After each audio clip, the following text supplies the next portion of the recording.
بسم اللہ الرحمن الرحیم۔ السلام علیکم ورحمۃ اللہ وبرکاتہ۔ درود و سلام ہو محمد مصطفیٰ اور ان کی پاک و طاہر آل پر۔ ناظرین، جیسا کہ معلوم ہے صحیح بخاری کے بارے میں اور اس سے پہلے ہم امام بخاری کے بارے میں ویڈیوز ریکارڈ کر رہے ہیں، تو آج خود شہباز بھائی جو ہمارے ساتھ موجود ہیں، شہباز بھائی سے ہم درخواست کریں گے کہ وہ امام بخاری کے بارے میں کچھ عرائض گزارش بیان کرنا چاہتے ہیں۔ گزارشات آپ کی خدمت میں۔ جی شہباز بھائی، ہم سن رہے ہیں، آپ بہت شکریہ جناب۔ بخاری کے فقہ کے حوالے سے اماد بھائی نے گزشتہ کلپ میں آپ نے ملاحظہ کیا ہوگا، گفتگو کی تھی کہ بخاری کی فقہی قابلیت کتنی تھی، آیا وہ فقیہ تھا یا نہیں تھا۔ ایک چیز جو نہایت مزاحیہ بھی ہے، یعنی خندےدار بھی ہے، جو بخاری کے حوالے سے ہمیں بہت ساری فقہی کتب، اصولی کتب، حتیٰ کہ تاریخ کی کتب، یہاں تک کہ جو بزرگان اہل سنت کے مناقب کی کتب ہیں، اس میں بھی یہ واقعہ ہمیں دیکھنے کو ملتا ہے۔ اور آج ہمارے ناظرین کے لیے بھی جب یہ بیان ہوگا تو وہ بھی محظوظ ہوں گے، لطف اندوز ہوں گے کہ بخاری صاحب کس قدر فقہ کے بالا ترین مقام پر فائز تھے۔ داستان کچھ یوں ہے، پہلے ہم خلاصہ اس کا بیان کرتے ہیں، پھر انشاءاللہ اس کے اوپر آپ کی خدمت میں کتابیں بھی دکھائیں گے کہ بخاری صاحب نے ایک فتویٰ دیا کہ اگر دو بچے ایک بکری کا یا ایک گائے بھینس کا دودھ پی لیں تو وہ بچے آپس میں بہن بھائی ہو جائیں گے۔ کس کے بچے؟ کوئی بچے، یعنی انسان کے بچے، ہاں انسان کے بچے۔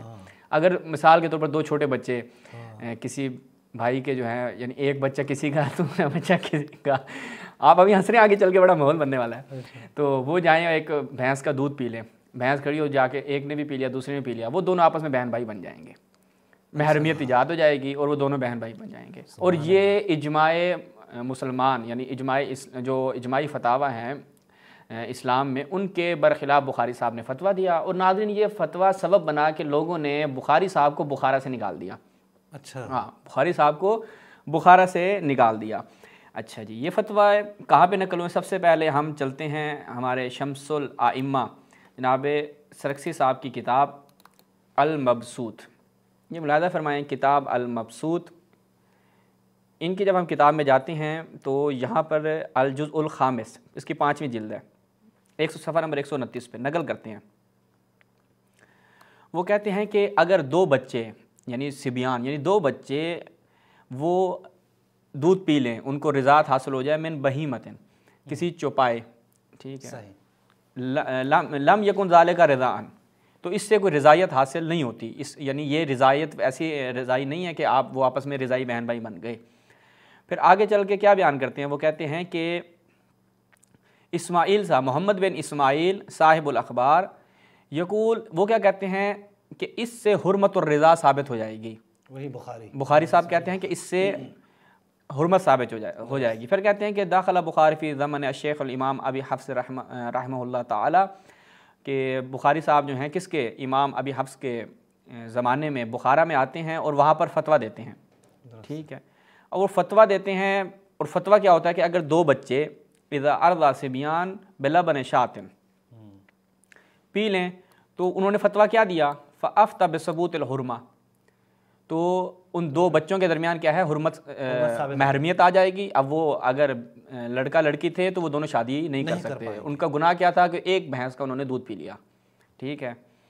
اچھا جی، اب ہوا کیا؟ فاجتمعوا، لوگ جمع ہو گئے جب یہ فتویٰ دیا بخاری صاحب نے، واخرجوا من بخارا، اور ان کو بخارا سے نکال دیا، بسبب هذه الفتویٰ، اور اس کی وجہ کیا ہے؟ کیونکہ حرمت اس سے ثابت نہیں ہوتی، اور بخاری صاحب کو اس سے یہاں سے نکال دیا۔ اچھا جی، اس کے بعد پھر آگے چلے، اسی کتاب میں دوبارہ نقل کرتے ہیں شمس الائمہ جو ہیں وہ سرکسی صاحب، الجزء الثلاثون، دارالمعارفہ بیروت کی چاپ ہے، یہاں پہ دیکھیں کہ ولو ان صبیین شاربا من لبن شاۃ او بقرۃ لم تثبت به حرمت الرضا لان الرضا، کیونکہ رضا کیا ہے؟ معتبر بالنسب، کیونکہ رضا جو ہے وہ جب آپ کسی کا، یعنی ایک بچے نے کسی ایک خاتون کا دودھ پیا اور پھر دوسرے بچے نے بھی اس کا دودھ پیا کچھ شرائط کے ساتھ، ہمارے ہاں اس کی باقاعدہ شرائط پائی جاتی ہیں، تو نسب کے ذریعے جس طریقے سے رضاعت حاصل ہوتی ہے اور آدمی یعنی ایک انسان کا دودھ پیا جائے اس سے حاصل ہوتی ہے، ایسا تعلق بہائم یعنی چوپایوں کے ساتھ نہیں ہے کہ کوئی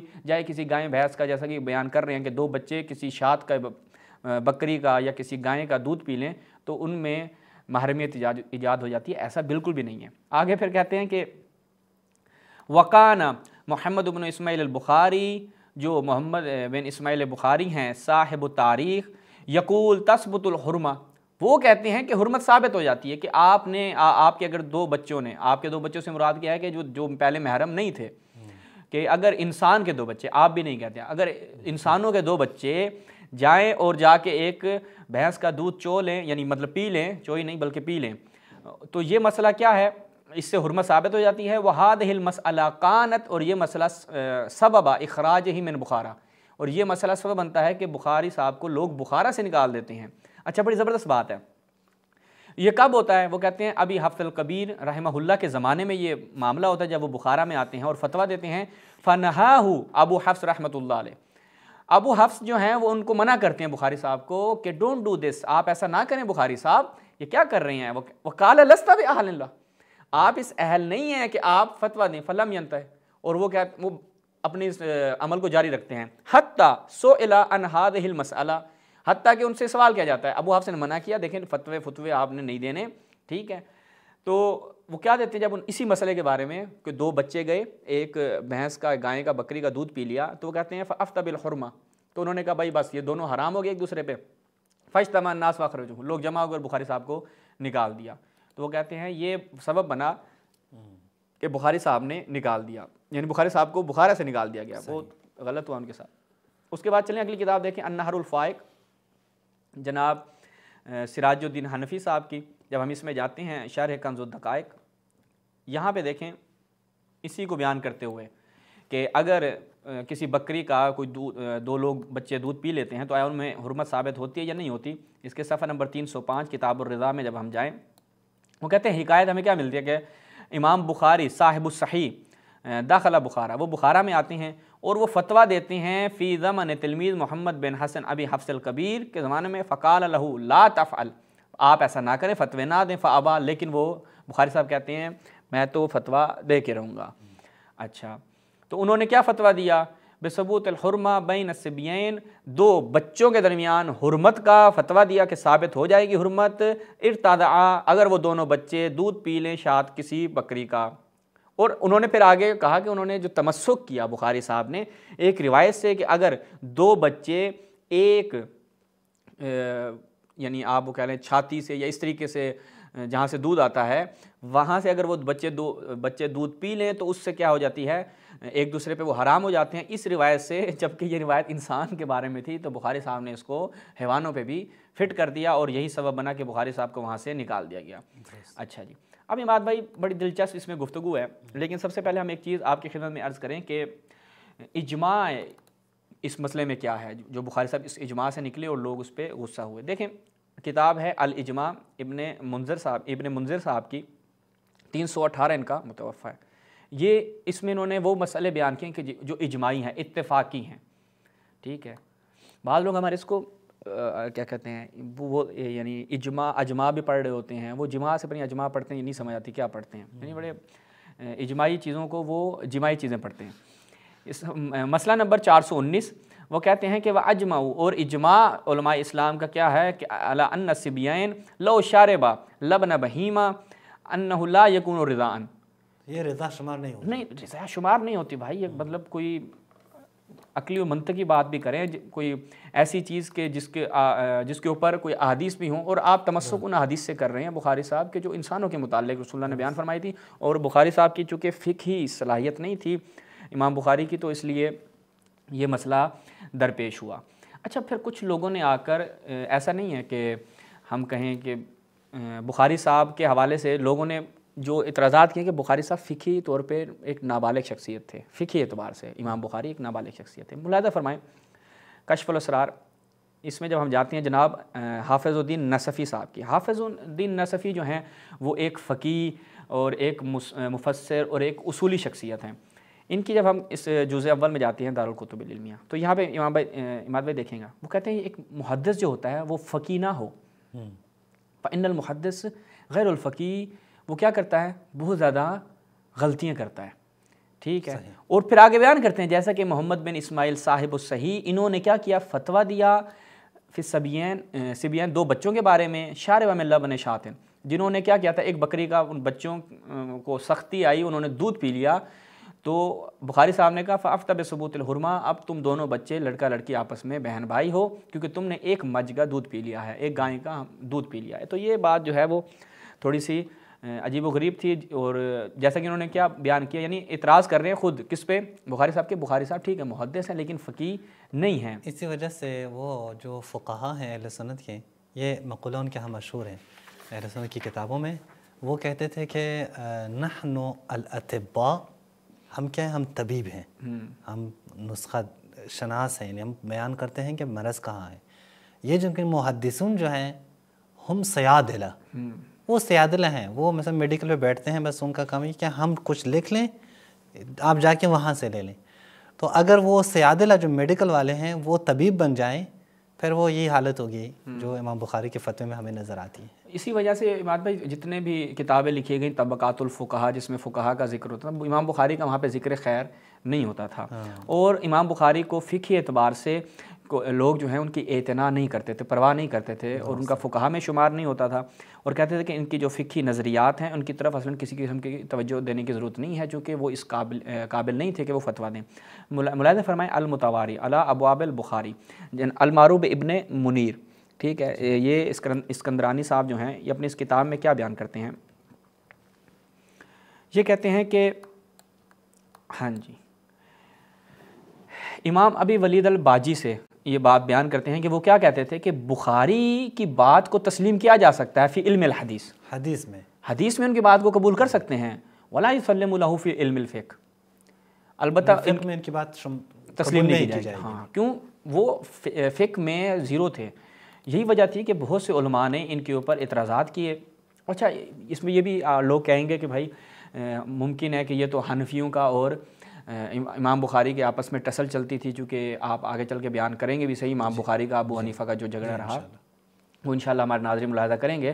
تو وہ کہتے ہیں سبب ایسا نہیں ہے، بلکہ مالکیوں نے بھی ان کے اس فتویٰ دیا اس کو نقل کیا ہے، اور ابن حجر مکی شافعی نے بھی اس واقعے کو نقل کیا، یعنی فقط ناقلین جو ہیں اس حکایت کے اور اس مشہور فتوے کے حنفی حضرات نہیں ہیں، بلکہ مالکی حضرات بھی ہیں اور شافعی حضرات بھی ہیں۔ اچھا، ایک بڑی دلچسپ ہے، یہ ملاحظہ فرمائیں، ضب و ضبابات الدراسات، ملاحظہ فرمائیں جناب اگر اسکرین پہ آ گیا ہے، عبدالرشید نعمانی صاحب کی، الفقیر عبدالرشید نعمانی صاحب، یہ کہاں سے چھپی ہے؟ کراچی پاکستان سے چھپی ہے، طبع اولیٰ اس کا۔ اس میں جب ہم جاتے ہیں نا اماد بھائی صفحہ نمبر 179 پہ، وہ کہتے ہیں کہ نقل ہوا ہے کہ امام بخاری جو صاحب صحیح ہیں انہوں نے فتویٰ دیا بخارا شہر میں کس چیز کا؟ ثبوت حرمت کا، بین صبیین، دو بچوں کے درمیان، کہ جنہوں نے ایک بکری کا دودھ پی لیا، تو لوگ اس پہ جمع ہو گئے، وقان سبب خروج منہا، اور یہی بخارا سے نکلنے کا سبب ہے، واللہ عالم۔ اچھا، پھر یہ اس کو بیان کرتے ہیں کہ یہ کس کے زمانے میں ہوا تھا؟ ابی حفص الکبیر کے زمانے میں ہوا تھا، اور آگے اس کو پھر چلتے ہیں کہ فلاں نے اس کو فلاں میں نقل کیا ہے۔ جب آگے چلتے ہیں، اچھا وہ آگے خود بھی بیان کرتے ہیں کہ جب بخارا میں وہ آئے تھے تو ابو حفص کبیر نے انہیں فتویٰ دینے سے منع کیا تھا کہ آپ فتویٰ نہ دیجیے گا۔ اچھا، یہ پورا بیان کرتے ہوئے وہ کہتے ہیں والقصہ، یہ جو قصہ ہے امام بخاری کا یہ مشہور ہے۔ پھر کہتے ہیں کہ قاضی حسن بن محمد بن حسین الدیار بکری مالکی نے اس کو اپنی معروف تاریخ میں، یعنی مالکی تھے، انہوں نے نقل کیا۔ ابن حجر مکی شافعی نے الخیرات الحسان فی مناقب امام العظم ابی حنیفہ النعمان، اس میں بھی انہوں نے اس کو نقل کیا جبکہ وہ شافعی تھے۔ واشارہ الیہ العلامہ، انہوں نے بھی اس مسئلے کی طرف اشارہ کیا ہے۔ تو وہ کہتے ہیں کہ کوئی شک نہیں ہے کہ لفظ حکایت من الفاظ تمریز میں سے ہے، صیغہ تمریز میں سے شمار ہوتا ہے، لیکن قد جرت عادت المصنفین باتیان صیغۃ التمریز فیما صح، لیکن مصنفین کی عادت تھی کہ وہ صیغہ تمریز ان ایسی جگہ پر بھی لے کے آتے تھے کہ جو حکایتیں صحیح ہوتی تھیں، یعنی جو چیز ہوتی تھی وہاں پہ صیغہ تمریز کے ساتھ بیان کیا جاتا ہے۔ یعنی خود یہ آ کر جناب عبدالرشید نعمانی صاحب اس کو ثابت کرتے ہیں کہ یہ مسئلہ درست ہے، اور بڑی تفصیلی انہوں نے اس کتاب میں گفتگو کی ہے۔ پھر اگلی ان کی کتاب دیکھیں الامام ابن ماجہ و کتاب السنن، عبدالرشید نعمانی صاحب کی کتاب ہے۔ جب ہم اس میں جاتے ہیں تو یہاں پر بھی انہوں نے اس مسئلے کو نقل کیا اور وہی بات کی ہے کہ بخاری نے فتویٰ دیا اور یہ قصہ مشہور ہے، اس کو فلاں فلاں نے نقل کیا ہے، اور آگے کہتے ہیں کہ اگر، ہاں یہ بڑی زبردست بات ہے، کہ اس میں کوئی استبعاد نہیں ہے کہ ہم کہیں کہ یہ بعید ہے، بالکل ایسا نہیں ہے، یہ بخاری سے بعید نہیں ہے۔ کیوں؟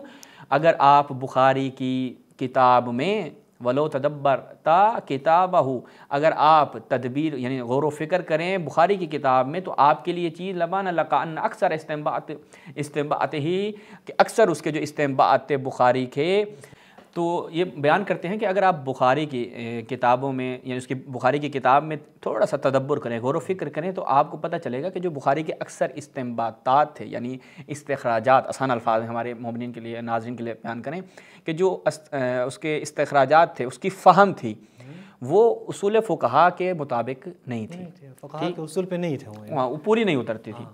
تو یہاں تک یہ اگرچہ ناظرین اس پہ یہ واقعہ جو ہے وہ اتنی کتابوں میں نقل ہوا ہے کہ اگر میں اس کی فقط فہرست اماد بھائی بیان کرنے بیٹھوں کہ 20-25 کے قریب جو ہے وہ علماء نے، مالکی ہوں، شافعی ہوں، حنفی ہوں، اس واقعے کو نقل کیا ہے، جو ہم یہاں پر گنجائش نہیں ہے، فقط ہم نے اہم کتابیں کہ جو ائمہ تھے ان کی کتابوں سے آپ کی خدمت بیان کیا ہے، ورنہ یہ واقعہ نہایت مشہور و معروف تھا۔ اب آ جائیں دفاع کرنے والے حضرات، وہ آئے، انہوں نے کہا کہ ایسا کیسے ہو سکتا ہے کہ آپ ہمارے امام بخاری کے اوپر اعتراضات کریں اور ہم اس کا دفاع نہ کریں۔ انہوں نے آ کے تھوڑی عجیب و غریب تعویلات امام بھائی پیش کرنے کی کوشش کی ہے۔ اب میں یہ آپ سے آج سوال بھی کروں گا اور اپنے ناظرین سے بھی کروں گا کہ ہمیں بتائیں کہ ان تعویلات سے کیسے آپ بخاری صاحب کو مبرہ کر سکتے ہیں اس فتویٰ دینے سے۔ ملاحظہ فرمائیں کتاب الانصاف، یہ کس کی ہے جناب؟ ابن سید بطلیوسی، اس کا نام بھی جو ہے وہ قسم سے واقعاً آج کل لوگ رکھ بھی نہیں سکتے۔ وہ جب بیان کرتے ہیں اپنی اس کتاب میں، وہ کہتے ہیں دیکھیں بھائی، اب یہ بڑی عجیب و غریب انہوں نے ایک تعویل پیش کی ہے۔ وہ کہتے ہیں کہ فقہا نے وللبخاری، وہ کہتے ہیں کہ مشکور و سعی مبرور، اچھا لوگ جو ہیں انہوں نے آ کر امام بخاری کے اوپر جو چڑھائی کی ہے، وہ کہتے ہیں وقان ذالک، یہ کس وجہ سے تھا؟ وہ کہتے ہیں اس کا سبب یہ تھا کہ فقہا کے جو سینے ہیں نا وہ جل اٹھے تھے، ٹھیک ہے، ہاں وہ جل اٹھے تھے بخاری کے اوپر۔ کیوں؟ وہ کہتے ہیں اس وجہ سے کیونکہ بخاری نے آ کر کیا کیا، بخاری نے ایسے روات جو کذاب تھے، جو فاسد تھے، ان کے خلاف، یہ دیکھیں نا علی ضعفاء المحدثین والمتہمین بالکذب، وہ کہتے ہیں اس وجہ سے بخاری کے اوپر فقہا کے جو ہے نا وہ سینے جل رہے تھے، ہاں وہ حملے کرتے تھے۔ اب ہمارا سوال ہے کیا ربط ہے فقہ کا اور ان معاملات کا؟ کہ وہ بخاری صاحب نے ضعیف راوی، کذاب راویوں کی آ کر تنقید کی، ان کو واضح کیا، اور یہ کہنے فقہا اس کے اوپر جل اٹھے تھے۔ یعنی مجھے کوئی ربط سمجھ میں نہیں آیا کہ اس کا کیا ربط تھا۔ یا آپ یوں کہنا چاہ رہے ہیں کہ فقہا کذاب، اور یعنی آپ کی فقہ کا جو دار و مدار ہے وہ کذاب راویوں پہ تھا، آپ کی فقہ کا دار و مدار جھوٹے اور متہم راویوں پہ تھا، بخاری صاحب نے آ کے ان کے پردے چاک کیے، ان کے راز فاش کیے، ان کی حقیقت لوگوں کو بتائی، فقہا جل اٹھے۔ یعنی یوں کہنا چاہ رہے ہیں بس اہل سنت کی فقہ تو ختم ہو گئی، پھر سائڈ پہ لگا دیں۔ تو یہ ایک عجیب و غریب بات تھی۔ اس سے بڑھ کر جو ایک کام پیش کیا نا، مجھے اس پہ تعجب ہوا، یہ کتاب ہے حیات البخاری۔ حیات البخاری جمال الدین قاسمی دمشقی صاحب کی کتاب ہے۔ یہ انہوں نے 108 صفحے کی کتاب لکھ دی امام بخاری صاحب پہ۔ اب وہ آتے ہیں اس کا دفاع کرنے کے لیے کہ رد و فریت علی البخاری، کہ اب بخاری صاحب پہ جو یہ اعتراض کیا جاتا ہے، اور وہ آگے بیان بھی کرتے ہیں کہ اسی واقعے کو کہ جاء فی شرح المنار من کتب اصول حنفیہ، جو ہم نے دکھائی بھی ہے کشف الاسرار۔ اچھا وہ کہا کہ محدث جو ہوتا ہے اور فقیہ نہیں ہوتا وہ بہت زیادہ غلطیاں کرتا ہے، یہ حوالہ ہم نے دکھایا ابھی آپ کی خدمت میں۔ وہ کہتے ہیں کہ پھر محمد بن اسماعیل صاحب البخاری جو صاحب صحیح تھے، انہوں نے فتویٰ دیا 2 بچوں کا اگر وہ ایک بکری کا دودھ پی لیں تو وہ محرم ہو جاتے ہیں، اور اس سے وجہ سے ان کو بخارا سے نکال دیا گیا۔ تو وہ کہتے ہیں کہ اقول، اب میں آؤں گا اس کا دفاع کروں گا۔ اب وہ اس کا دفاع کرنا شروع کرتے ہیں، ایک سبب 2 سبب، ہم سارے سبب تو بیان نہیں کرتے، لیکن ایک سبب جو ہمارے جمال الدین قاسمی صاحب نے بیان کیا وہ دکھا دیں گے۔ ہاں میں فقط وہ سبب، ہاں سامنن 8واں اماد بھائی جو انہوں نے سبب بیان کیا، وہ کہتے ہیں کہ جو مفتری تھا، جو یہ حکایت نقل کرنے والا تھا، اس کا ارادہ یہ تھا کہ وہ ابو حنیفہ اور بخاری کے درمیان جو ایک جنگ جو آپ بیان بھی کریں گے انشاءاللہ، اس کی تفصیلات بھی بیان کریں گے، اس میں بدلہ لے لیں، ہاں اس کا بدلہ لے لیں، ہاں وہ اس میں بخاری کو نیچا دکھانا چاہتے تھے۔ ابو حنیفہ کی برتری کی خاطر وہ چاہتے تھے کہ امام بخاری کو نیچا دکھائیں، اس لیے ایک کذاب نے آ کے، یعنی مفتری کون ہوتا ہے؟ جو افتراء باندھتا ہے، جو جھوٹ باندھتا ہے کسی پہ، اس نے آ کے امام بخاری کے حوالے سے ایک قصہ گھڑا اور اس کو مشہور کر دیا اور لوگ اس کو نقل در نقل کرتے آئے۔ اچھا، یہ اصل قصے کے قائل نہیں ہے؟ ہاں یہ صاحب، اب جمال الدین قاسمی صاحب سے یہاں پہ مطلب ہمارے کچھ سوالات جو بنیں گے کہ آپ کہہ رہے ہیں کہ اب کتنے سارے اہل سنت محققین کس لسٹ میں چلے گئے؟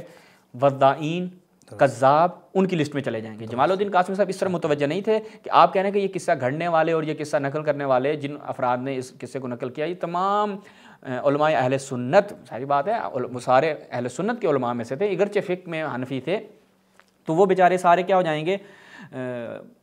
جھوٹے، اور ان کے حوالے سے کہا جائے گا کہ وہ حسد میں تھے۔ اب جو فقہا، توجہ کیجیے ناظرین، جو فقہا فقہی معاملات میں اس قدر بغض اور کینے کا شکار ہو جائیں جمال الدین قاسمی صاحب کے بقول کہ وہ امام بخاری پہ اس قدر افتراء کریں، شیعوں کے ساتھ وہ کیا کریں گے؟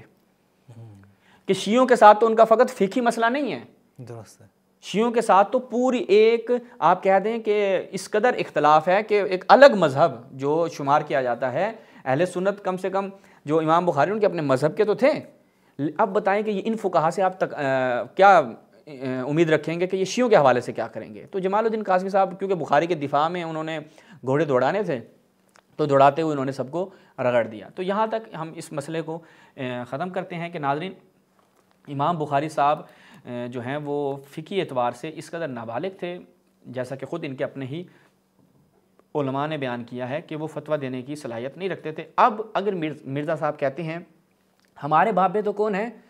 امام بخاری، امام مسلم، تو وہ اس لیے کہتے ہیں کہ امت کا اجماع ہے۔ یہ لوگ ایسے پیچھے چل پڑے ہیں، نہ انہوں بس کیا بخاری آ گئی، مسلم آ گئی، اب بخاری کون تھا، بخاری کی کیا اہلیت تھی، خود کتاب بخاری کی کیا صلاحیتیں جو انشاءاللہ ہماری اس پوری سیریز میں آئیں گی۔ ابھی تو ہم بخاری میں ورود ہم نے نہیں کیا، ابھی ہم امام بخاری کے تعارف پہ ہیں۔ انشاءاللہ ناظرین، جب ہم نے خود بخاری کے اندر انٹری کرنی ہے نا، تو پھر یہ مرزا صاحب کو ہم چیلنج کرتے ہیں کہ اپنے سارے شاگرد بھی کام پہ لگا دیں، تو آپ بخاری کا دفاع نہیں کر سکیں گے۔ انشاءاللہ جب بخاری میں ورود ہوگا تو پھر آپ کے یہ جتنے بھی پروگرام ہیں یہ سارے بڑھ جائیں گے انشاءاللہ۔ چلیں جی، یہیں پر ہم اس کا اختتام کرتے ہیں۔ مزید ہماری اس سلسلے کو آپ دیکھتے رہیے گا۔ السلام علیکم ورحمۃ اللہ۔